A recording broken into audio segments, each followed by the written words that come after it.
Hey everybody, this is Charles Max Wood from DevChat.tv, and I'm showing you right now my mixer. I've had a few people who have asked me about the equipment that I use for recording my podcast. Now that's Ruby Rogues, JavaScript Jabber, Ruby Freelancer Show. I'm also going to be picking up TeachMeToCode.com and RailsCoach.com as well, and this is also the rig that I use to record things like my webinars.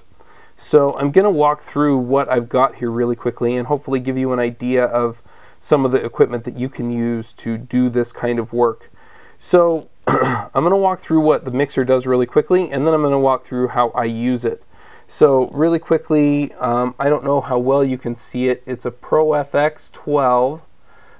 It's a pretty nice mixer. It's 12 because you can see it has 12 channels. So you know, you can see here that it's got, you know, channel 1, 2, 3, 4, 5 and 6, 7 and 8, just to give you an idea of some of the channels and stuff that it's got. So anyway, you can see, I'm just going to point out the major features here. If you're unfamiliar with audio equipment, if you are familiar with it, then a lot of this is going to be just redundant. Anyway, so you've got the XLR plugs for the microphones, and you can see here that my microphone uses that kind of a plug. So there you go. It's just the 3-prong plug, and that should give you some idea of the kind of microphone that I'm using, and I'll show you that in a minute. You can also see that I've got a couple of things for the line in. I'm not actually using this line in, so I can take it out, but I am using this line. This line is going off to my sound card, and I'll show you why I have an input from my sound card and an input from my microphone in a second. A few of the other features that you see here, I've got this plugged into the FX Send, and then this is the main out that goes to my digital audio recorder, and you've got this plugged into the headphones. Now I'm going to go over the knobs and things really quickly on this, and then I will show you where all these go and why. So first off, the first knob up here is the gain right here. Each channel has a gain. The next one are the blue knobs, or the equalizers, so high, medium, and low. So if I want a deeper voice, I turn that up. I tend to leave them pretty much where they are. I think I sound a little bit funny when I play with it, and it's hard to make it sound really balanced unless you just leave it where it is and kind of go with your natural voice. Now you've got the auxiliary channels, you've got the Mon and the FX. I don't believe there's really a major difference, but you can see here that the Mon and FX channel right here, so you have your FX send right here and your Mon send is right behind it. You can't really see it, but you've got two auxiliary out channels.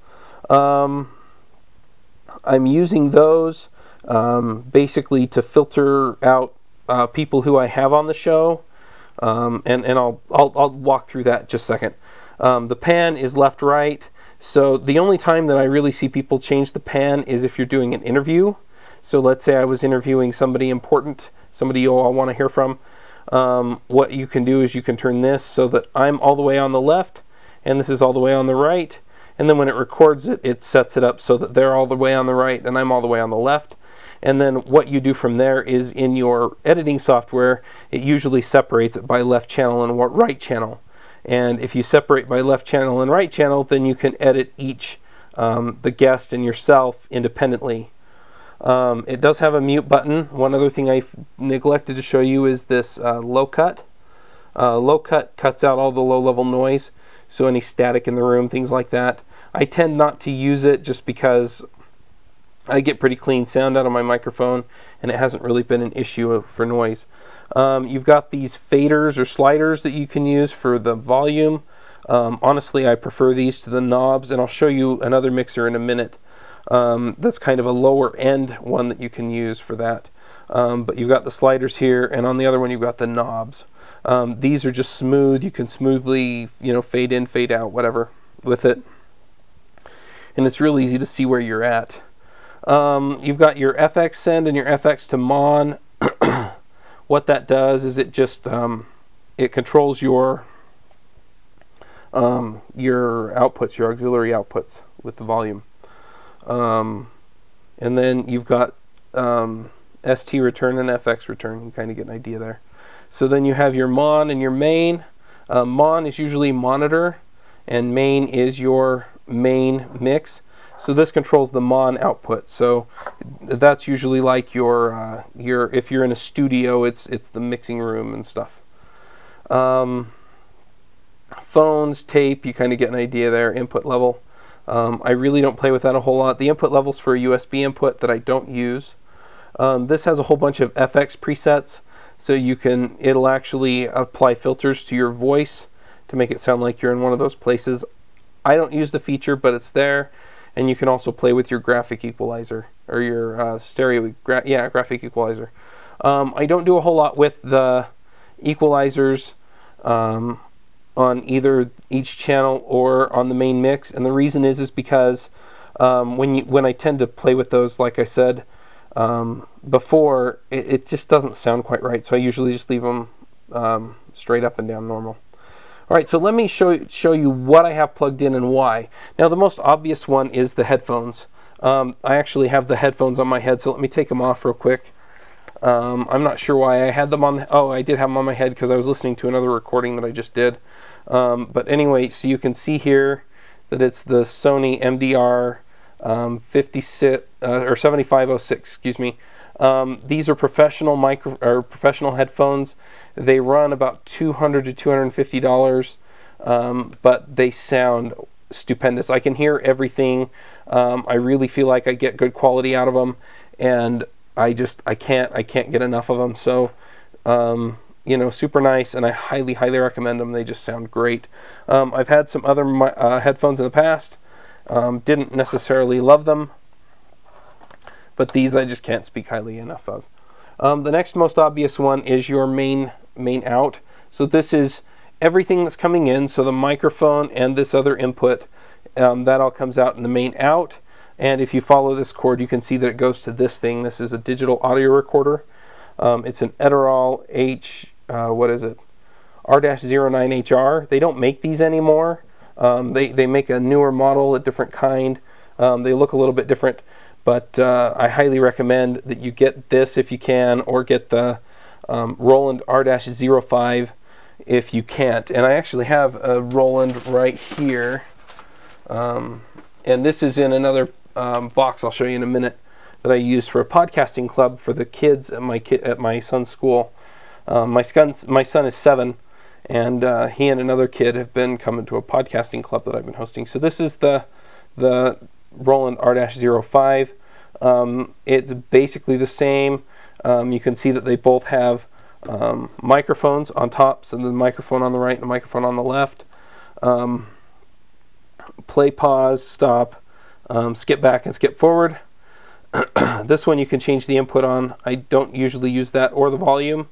The rest of this, I mean, you really don't need it. You hit the record button once and it starts, well, when you turn it on, here, let me turn it on. If I have batteries in this, I don't know if I have batteries in this one. I don't. So I'll turn this one on, just to give you an idea. Oh, I don't have a card in there because I took the card out to put it in the camera, and so anyway, so I can't show you that. But anyway, so you hit the record button once, and it starts showing you audio levels on the screen. So it starts, you know, blipping across when you talk.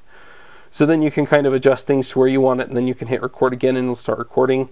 And when you're out walking or something, because sometimes I take this out when I go walking, and I'll just record myself talking while I go walk. If you hit the pause button, then, you know, people who are walking by or dog barking or whatever, the folks don't hear it, and then when you hit pause again, it's like you never left because that part didn't get recorded. So that's a really handy feature. There are a whole bunch of features on the back with a limiter, low cut, gain, all that stuff. They make more difference if you're using this as kind of a standalone device. If you're using it like I am to actually record something coming out of the mixer and you have it plugged in, then all of the audio comes in off of the line in anyway, and so it doesn't make as big a difference because it's not applying any of those filters. This one has a lot of the same switches on the back, and then, you know, the same kind of stuff. One thing that I was kind of happy to see on this is the screw. I don't know what you call it. It's kind of a mounting screw. But the nice thing is you can put this onto a tripod, point it in the right direction, and then record stuff. And This one you put the SD card in the bottom, and in this one you put it in the top. So that's pretty much it. Anyway, so the main out goes to there. The FX send, so this is where it gets a little bit confusing. So my microphone comes into line 1. Now what I really want is when I talk into my microphone, I want it to go to Skype, okay? So the problem is that you've also got this line in on line 2, and that comes from my sound card to get the folks from Skype. So you see this out right here. This goes all the way over to this line in on line 2. So now I've got myself and I've got the people on the podcast coming in both into the mixer. So I can't send what's coming out on the main out back, because then they'll hear themselves and they'll think, oh gee, there's an echo. This is a problem. So when I told you about the auxiliary outputs, here's the trick. You see the FX right here. This FX is my volume on the FX output. Okay, so up here on FX send, this determines how loud I am on FX send. So I've got myself turned up about halfway, and then I've got everything else turned all the way down. Okay, so this is the line for the guests or the other rogues on Ruby Rogues. Okay, so they're turned all the way off. So what I can get away with then is the only thing that is going out on FX send at half volume is me. So I take FX send and I pull it back into this line in, okay? And then I send line in back to Skype. So they hear they hear me talking on my microphone, and I hear them through the mixer, through the main out in my headphones. And so that's the way that I'm managing that. Now if that's not clear, then leave a comment or shoot me an email, and I will see what I can do to explain it a little bit better. But anyway, that should give you some idea of how you set that up. Eventually what I'd like to do is I'd like to set things up so that I have like 4 or 5 Mac Minis, and I just set them up here, probably behind the mixer, and then each guest or each rogue would get called in on a separate line, and that way I can have, like, you know, James and Josh and David and Avdi all on these line ins, and then I can adjust. So if James is a little bit quiet, I can turn him up, and if Josh is a little bit loud, I can turn him down, and then it sounds like everybody is normalized through the podcast, and I get that as I record, so I don't have to go back in afterward and try and use like a levelator or something to get it to work out.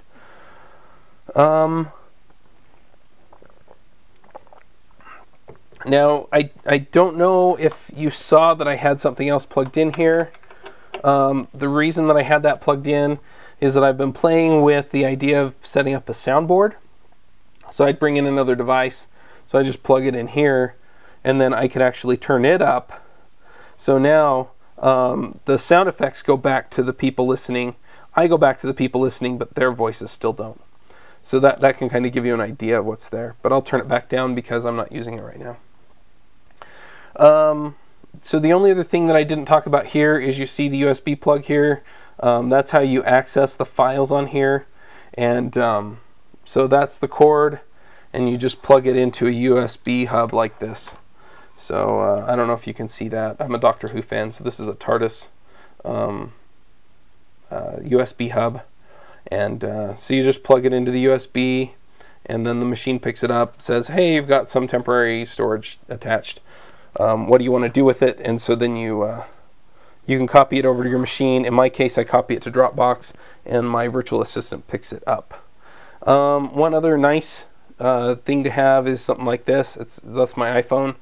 You can do recordings on the iPhone. I've done it before. Let me see here. It's kind of bright. I don't know if you're going to be able to really see it, but I use QuickVoice. So you can see these different recordings. And I actually recorded one of these with the kids at my in my podcasting club. I think it was this one.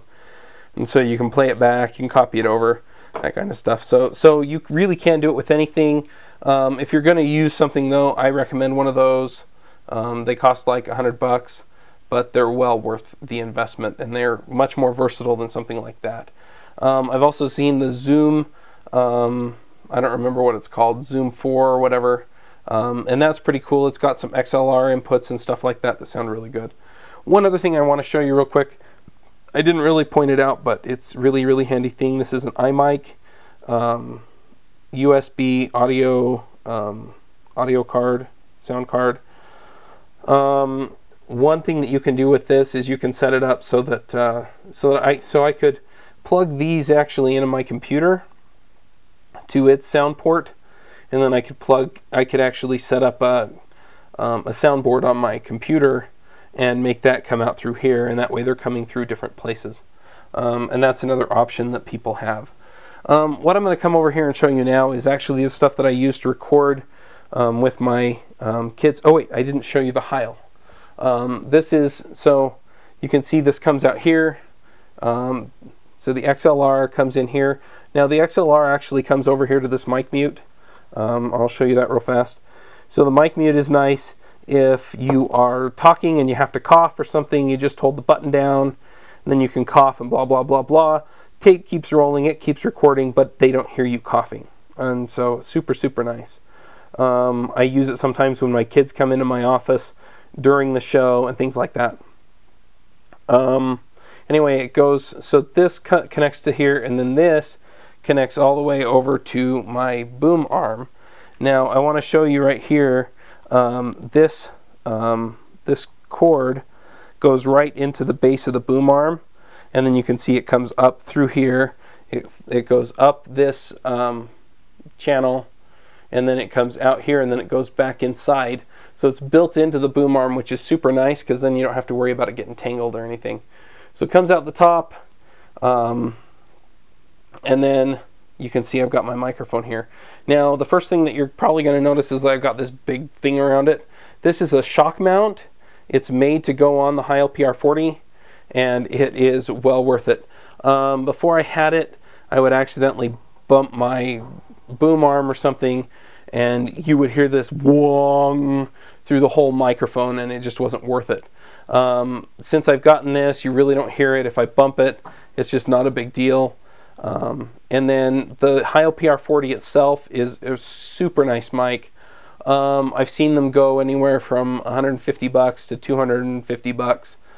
It just depends on where you get it and whether or not it's on sale. I happen to get it on sale on Amazon.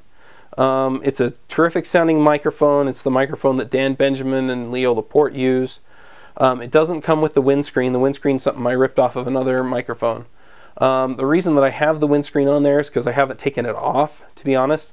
I had it on there because I used to record in here before I got that, you see the little screen over the vent that pushes the air toward the wall. Before that, it would blow, and it would blow directly on the microphone. And so you could hear when the vent came on, and you could hear it again, you know, you could hear it, the noise disappear when it turned off. So by putting that on there, I saved that problem. The windscreen, or the pop filter, it's made to go on the Heil. You can see that it's clips on right here. That's what that is. It's really just a little screen. I got it because otherwise, you know, my P's and B's really tend to be a little bit too loud. So it's nice. The nice thing is you know, it's a dynamic mic, which means you have to be pretty close to it when you talk. So I'm usually talking to it right here, right beside it here. You can kind of see the distance I'm dealing with right here. So I'm usually talking to it right there. I'm talking directly into it. If you talk past it, you know, you talk above it or below it, a lot of times you can also mitigate a lot of the P's and B's. But I tend to feel like I get a better, fuller sound if I'm talking right into the microphone.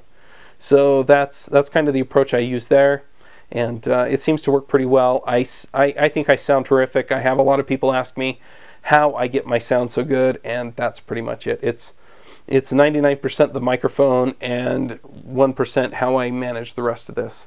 And then I like to record into the digital audio recorders, as I said.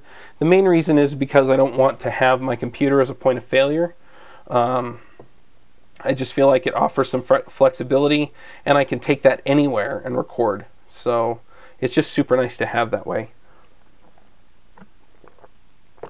All right, so let's talk about the Podcasting Club equipment real quick. Now I'm going to show you this not because it's like, well, everybody should be doing a podcasting club for kids. What I'm going to be showing you is more or less a lower end system, you know, a system that doesn't cost as much as mine does. So this is the mixer that I started out with. It's a Xenix 802. It's a pretty good mixer. It's got two XLR plugs. You can see them right there. You can see that the gain dials are a little bit different. You know, they work the same way. It's exactly the same thing. The equalizer, just like on the other one, it's got FX. It doesn't have a monitor output. Pan, we explained. This is the volume for each channel, and you can probably guess that I really like the faders as opposed to the knobs, but you know, it works. So then you deal with this. I did the same thing here where I'd have the FX turned up and then the FX is turned down on these channels. The aux return is kind of a master for the FX return. And then I have two kids in the podcasting club, so I got one of these splitter. They're just headphone splitters. Super nice. I found that most headphones actually come in the smaller plug size. That's a 1/8 inch. That's a 1/4 inch. So you can kind of see there. So I have a whole bunch of these. This is actually an adapter. So you can see it comes off and goes back on. I have a whole bunch of those for all kinds of different stuff. But that's nice if you want to have more than one person on headphones on your mixer. Now you can see that the main out was the same. So I have a few headphone sets. I really highly recommend, if you're not up for spending $250 on the Sony MDX headphones, that you get something like this. It doesn't have to be the Behringer ones.